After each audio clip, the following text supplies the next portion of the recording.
सदगुरु कबीर बीजक साखी प्रकरण साखी 115।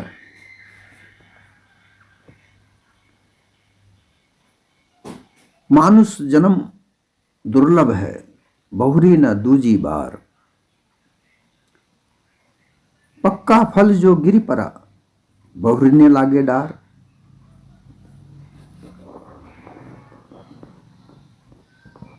मानुष जन्म, मानुष तन, मानवता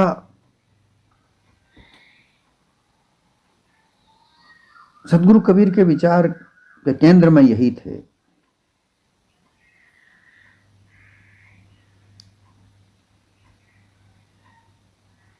उनकी विचारधारा मानवता को ही पहचानने के लिए, मानवता को ही सर्वोच्च बनाने के लिए, मानवता को ही धारण करने के लिए, मानवता से ही रहनी गहनी बनाने के लिए उन्होंने जोर दिया है।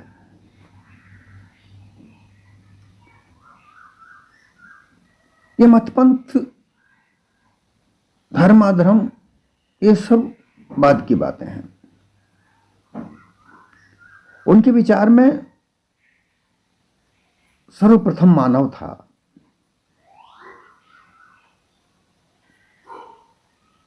सारे संसार का कार्य मानव करता है। जितनी भी व्यवस्थाएं बनती हैं सब मानव करता है।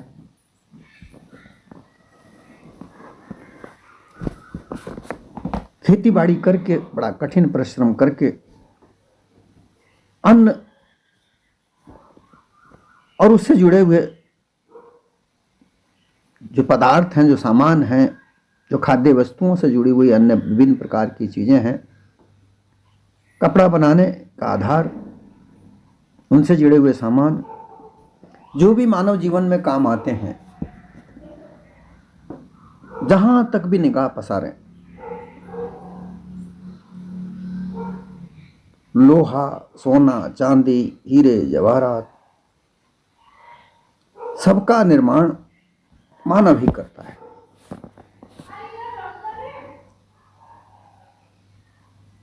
और उससे उसे जो प्रतिफल मिलता है धन के रूप में, उससे वो उसका गुजर बसर करता है। तो यहां तीन वस्तु हैं। एक है मानव का तन, एक है मानव के जीवन के लिए धन, तीसरा है वह साधन जिससे वो धन कमाता है, अर्थात रोजगार, नौकरी, व्यवसाय, व्यापार, सेवा।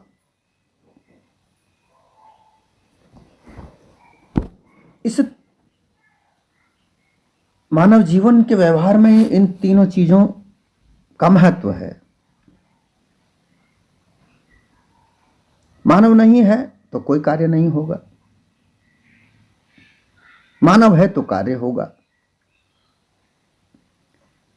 कार्य नहीं होगा तो संरचना नहीं बनेगी, विकास नहीं होगा, विकास नहीं होगा, धन नहीं प्राप्त होगा, धन नहीं प्राप्त होगा, मानव का जीवन नहीं चलेगा। धन, तन और कार्य, इन तीनों चीजों के अलावा कोई चौथी वस्तु है ही नहीं।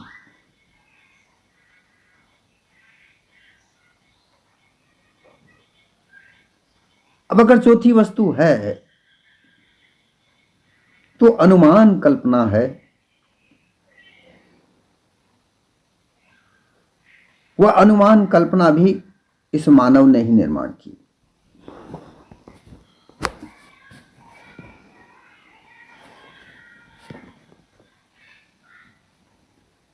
एक है कठोर परिश्रम,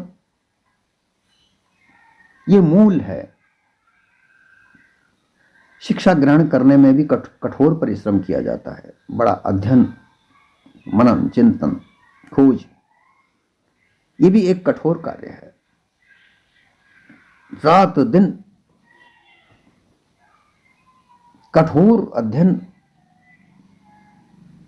का परिश्रम, जांच, खोज, निष्कर्ष निकालकर किसी नई वस्तु का निर्माण,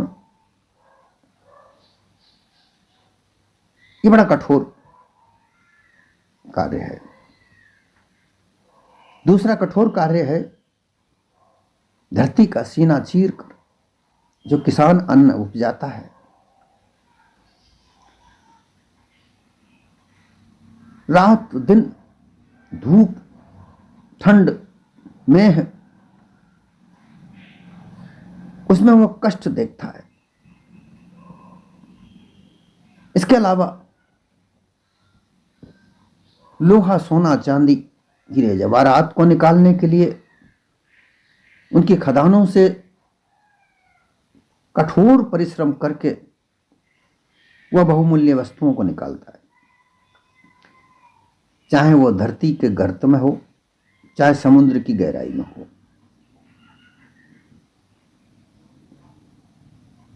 ये सभी मानव के जीवन से जुड़े हुए कार्य हैं, कठिन परिश्रम है, जिसे पुरुषार्थ कहा जाता है।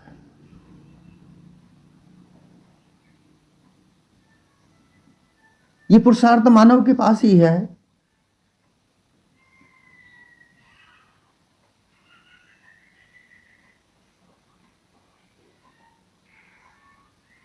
विश्व भर के लोग कड़ी मेहनत, कठोर परिश्रम, पुरुषार्थ से तरह तरह के कार्य करते हैं, उनसे उनको धन प्राप्ति होती है।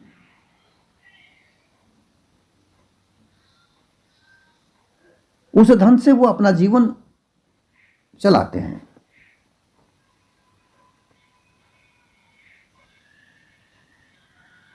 अगर हम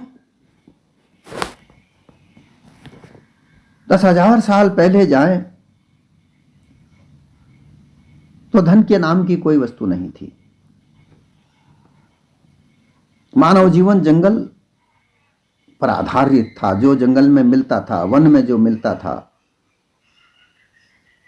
फल, फूल, पत्ते, मांस, जो भी मिलता था,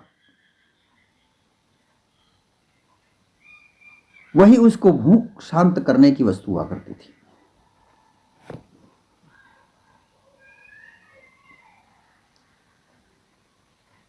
वहां उसकी बुद्धि काम नहीं कर रही थी। मन में जो भी उसे अच्छा लगता था, जो भा जाता था, वह वैसा ही अपना जीवन यापन करता था। पहनने के लिए कपड़े नहीं थे, रहने के लिए अच्छे अच्छे घर नहीं थे, धूप से बचने के लिए, घोर बारिश से बचने के लिए घास फूस का घर बनाया करता था, जिसे जंगली जानवर उजाड़ दिया करते थे। ऐसी स्थिति से निकलकर मानव आगे बढ़ा तो फिर मार काट का जमाना आया, जहां एक दूसरे के दुश्मन बन के लोग मार काट करके एक दूसरे की संपत्ति को हड़प करने के लिए आतुर रहते थे। यह अहंकार था। बुद्धि का विकास हो ही नहीं पाया था। धीरे धीरे साधन बने और ये साधन सघनता की ओर बढ़े। बुद्धि का विकास हुआ, धीरे धीरे बुद्धि आगे बढ़ी। तरह तरह की संपत्तियां, आपस में लेन देन का साधन धन का स्वरूप बना। और जब से यह धन बना, पहले तो मानव के पास से दो ही वस्तु थी, एक मानव तन और एक ये वन जहां से उसे खाना पीना मिलता था। परंतु तीसरी वस्तु, ये जो धन का स्वरूप जब सामने आया तो सबका ध्यान उस धन पर ही चला गया।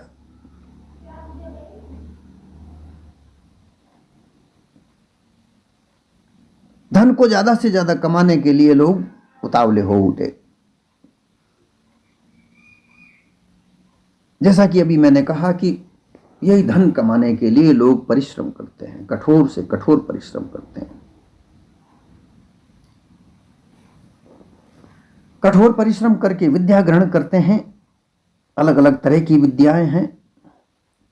आज की तारीख में, आज के माहौल में अगर देखा जाए तो कोई इंजीनियर बनता है, कोई डॉक्टर बनता है, कोई सैनिक बनता है, कोई प्रशासनिक अधिकारी बनता है। और शासन व्यवस्था को चलाने के लिए तो आजकल कोई विद्या की कोई आवश्यकता नहीं, वहां तो छल कपट पाखंड से ही काम चलता है।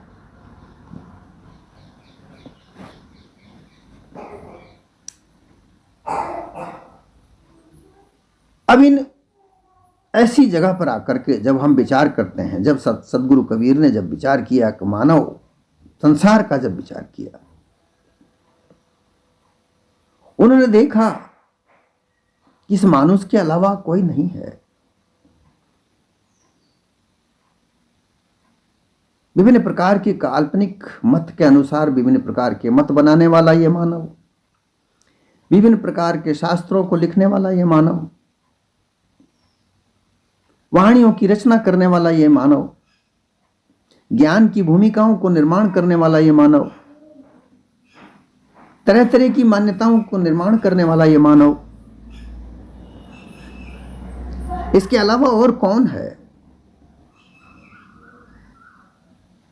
इसलिए ये मानव जन्म दुर्लभ है। ये बात कबीर साहब ने ही नहीं कही, उनके पहले से ये माना जाता आ रहा है, मानव जन्म दुर्लभ है, दुर्लभ है, दुर्लभ है। जब मानव जन्म दुर्लभ है, इससे बड़ा फिर और क्या है?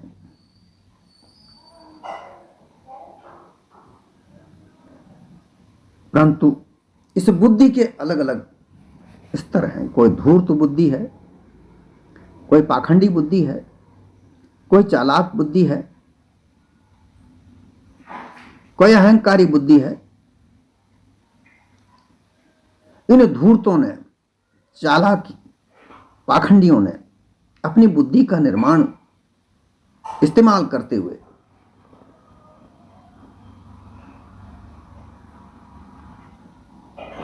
अलग अलग तरह की नीतियों का निर्माण किया और वो नीति बनाकर इन्होंने अपना व्यापार, अपना धंधा चलाने का विचार किया, क्योंकि इनसे कठिन परिश्रम तो होता नहीं। जैसा कि अधिकतर लोग कठिन परिश्रम करके धन कमाते हैं,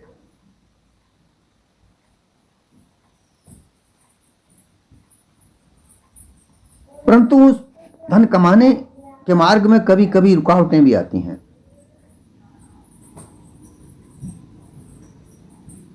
उन रुकावटों से वो परेशान हो जाता है। वो सोचता है ऐसा क्यों हुआ?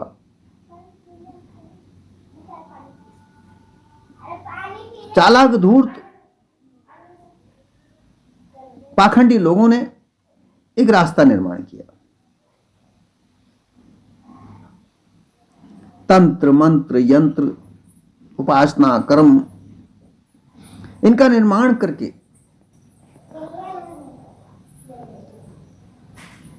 उन्होंने इस मानव को जो यथार्थ जीवन था उससे हटाकर काल्पनिकता में डाल दिया। उस काल्पनिकता में कहीं भी कोई सत्यता नहीं, कोई यथार्थता नहीं, कल्पना का कोई पारावार नहीं, झूठ बोलने वाले का कोई और छोर नहीं होता। उसी तरीके से झूठ के आधार पर कितनी ही कल्पनाएं कर लो। एक रास्ता बचा तो दूसरा, दूसरा रास्ता खत्म होता है तो तीसरा। उस झूठ के आधार पर कितने ही रास्तों का निर्माण करके आगे से आगे बढ़ते चले जाओ, परंतु छोर कहीं नहीं, विश्राम कहीं नहीं।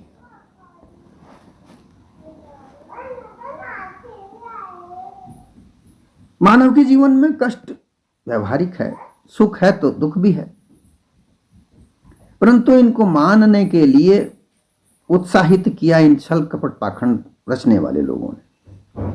जो कुछ कर तो सकते नहीं, जो कठिन परिश्रम तो कर सकते नहीं, झूठ बोलकर लोगों को उलझाकर भ्रमित करके वो उनका व्यवसाय चलाना चाहते हैं।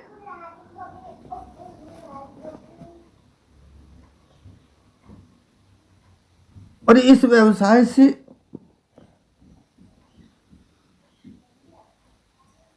मानव को मानव से अलग करने की अलग रचना की।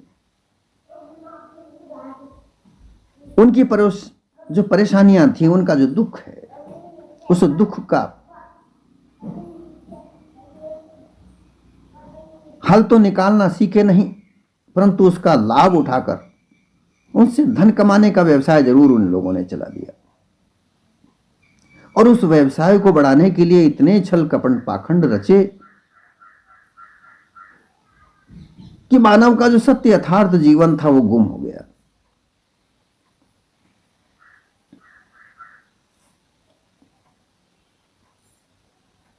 इतना गुम हो गया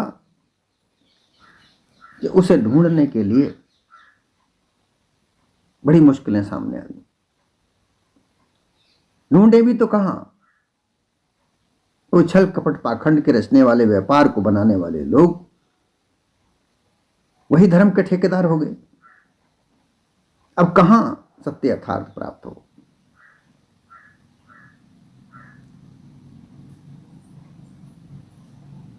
ऐसी स्थिति में किया तो क्या किया गया? जब सदगुरु कबीर ने ऐसी स्थिति देखी, इस मानवता की ऐसी स्थिति देखी, तब उन्होंने, उनके मुखारबिंद से यही शब्द निकला, मानुष जन्म दुर्लभ है। ये मानुष जन्म तो दुर्लभ है, बहुरी न दूजी बार, ये बार बार नहीं मिलता। अरे छल कपट करने वाले लोगों, जरा विचार तो करो कि तुम्हारा मानव जन्म है, ये बहुत दुर्लभ है, और इस जीवन को तुम छल कपट पाखंड करके, धन कमा करके कहां शांति प्राप्त करना चाहोगे? शांति तो तुम्हें प्राप्त हो नहीं सकती, तुम्हें परम सुख की प्राप्ति तो हो ही नहीं सकती। और उस एकत्रित किए हुए धन का भी तुम खर्च तुम्हारे लिए नहीं कर सकते। वह धन भी व्यर्थ हो रहा है। इतिहास गवाह है, इतिहास के पन्नों पर अंकित हैं कि धन मंदिरों और मस्जिदों में ज्यादा मिला, जो किसी काम का नहीं रहा, और उसी को लूटने के लिए बाहर से विदेशी लोग आए और वो धन को लूट लूट कर ले गए। आज भी यही स्थिति है। देश का अधिकतर धन, अधिक से अधिक धन मंदिरों में, मस्जिदों में फंसा पड़ा है, जो किसी काम का नहीं। अगर वो धन बाहर निकल कर आए तो देश का भविष्य बदल जाए, परंतु वो वहां सड़ रहा है, वहां चूहे उसको खा रहे हैं, किसी काम का नहीं। इसलिए सदगुरु कबीर कहते हैं कि ये मानव जन्म दुर्लभ है, और तुम ऐसा कार्य करके उस धन को कहां खर्च करना चाहते हो? खर्च ही नहीं हो रहा। और एक व्यक्ति कठोर परिश्रम करके अपना धन कमाता है, उसके हाथ में से तुम उस धन को हड़प लेते हो तुम्हारे छल कपट पाखंड से।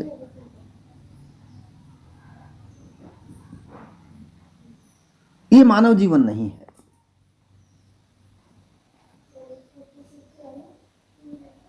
ये मानव जीवन कभी नहीं हो सकता। जो मानव जीवन में तो दया होनी चाहिए, क्योंकि दया ही धर्म का मूल है। दया से ही धर्म उपजता है। पाप कर्म छल कपट का मूल है, जो अहंकार से जन्म लेता है। अहंकारी लोग कभी भी दया भाव नहीं रखते। उनको केवल उनका स्वार्थ सिद्ध होना चाहिए। वहां बुद्धि का कोई आधार ही नहीं है, क्योंकि जहां बुद्धि प्रवेश करती है,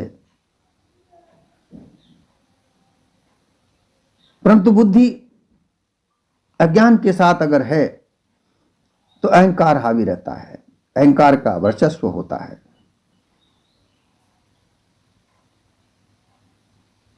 अज्ञान से ही बुद्धि भी कुमति बन जाती है, कुबुद्धि हो जाती है। अहंकार और अविद्या का ही पुत्र अज्ञान है। जहां अविद्या और अहंकार है वहीं अज्ञान है।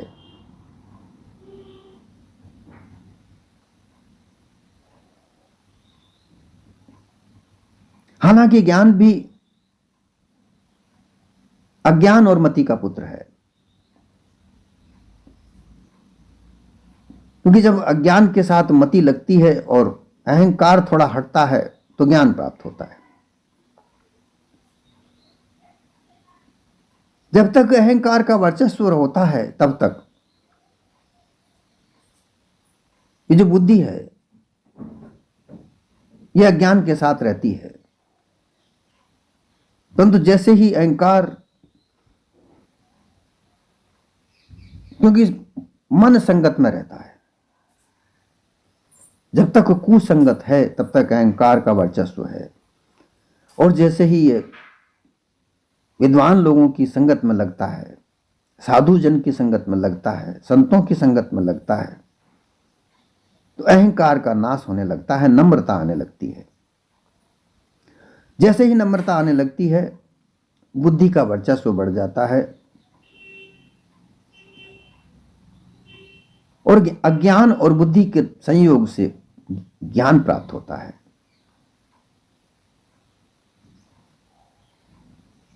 क्योंकि अज्ञान को नष्ट करने के लिए ही तो सत्संग की जाती है।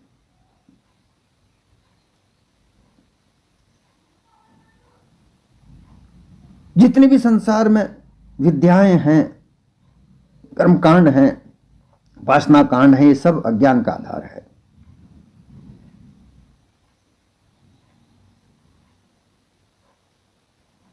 ये सत्संग का आधार नहीं।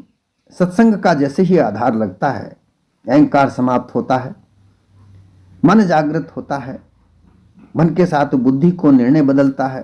अज्ञानता के आधार पर जो बुद्धि निर्णय लेती है वो बदलता है और उसे ज्ञान प्राप्त होता है। फिर वह बुद्धि अपना निर्णय ज्ञान के आधार पर लेती है।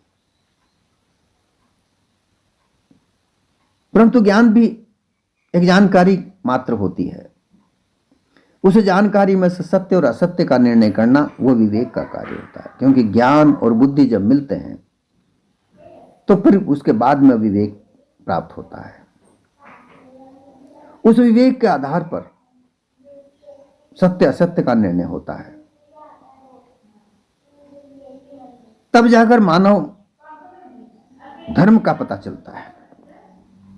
अब ऐसी स्थिति में तो लोग हो ही नहीं रहे, छल कपट पाखंड से अनुमान कल्पना में उलझकर मानव तन को खो रहे हैं।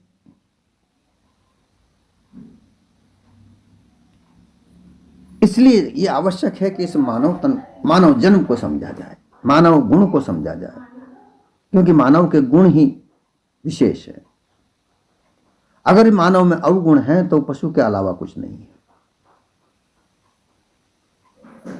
ये बार बार नहीं मिलता।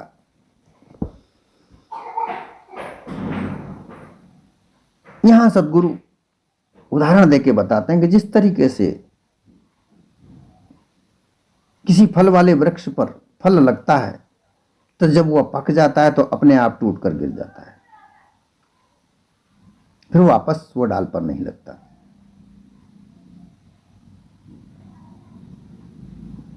इसी प्रकार से ये जो मानव तन है ये एक पका हुआ है, एक हीरा जन्म है। इस हीरे जन्म को परखना आवश्यक है, क्योंकि हीरा अगर धूल में गिर गया तो फिर मिलता नहीं है।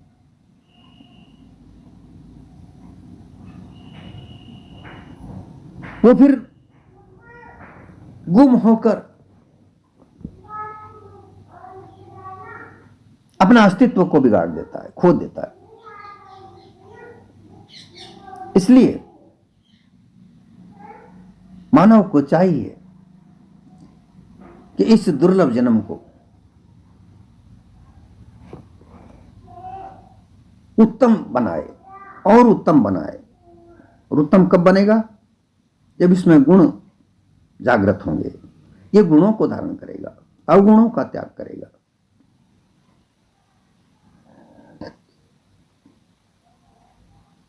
अनुमान कल्पना के आधार पर विभिन्न प्रकार की दुर्मतियां जन्म लेती हैं।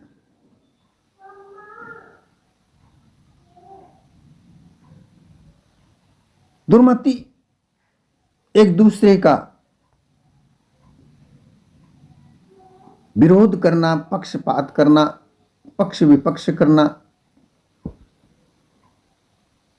क्या सच है क्या असत्य है इसकी भ्रांति, ये दुर्मति है।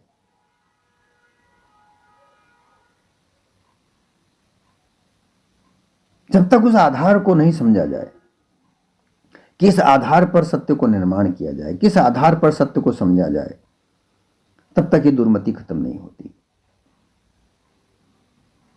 इस दुर्मति को खत्म करने के लिए, समाप्त करने के लिए, मिटाने के लिए सबसे पहले मानवता को जाने कि ये मानव गुण, मानव जन्म दुर्लभ है। इस मानव के गुण क्या होने चाहिए? पशुओं जैसे गुण तो कम से कम होने ही नहीं चाहिए। कई लोग ऐसे कहते हैं कि नहीं, पशु जन्म ही गुण को ही धारण करो। एक महापुरुष से हमारी बात हुई, वो मैंने कहा भाई मानव गुण धारण करो, तो उन्होंने तुरंत कहा नहीं नहीं नहीं नहीं, पशु के बजाय, मानव के बजाय तो पशु गुण धारण करो। वो समय पर ही बच्चे पैदा करता है। कितनी दुर्मति! भाई मानव के भी बच्चा पैदा होता है तो समय पर ही होता है, वो कब असमय पैदा होता है?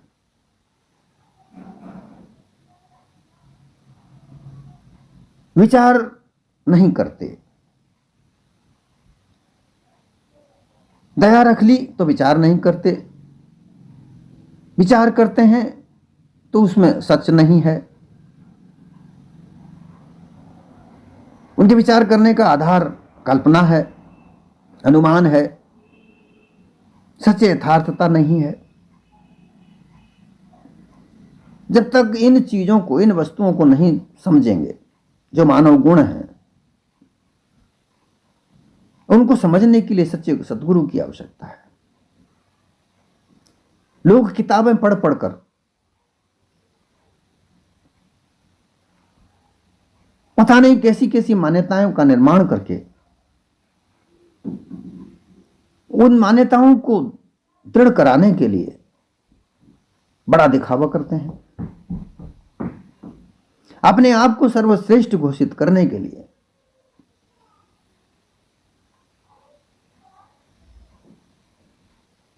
मिथ्या का, बकवास का आयोजन करते हैं, जहां कुछ यथार्थता नहीं। इसलिए यहां यह विचारणीय है कि यह मानव जन्म दुर्लभ है, ये दोबारा नहीं मिलता।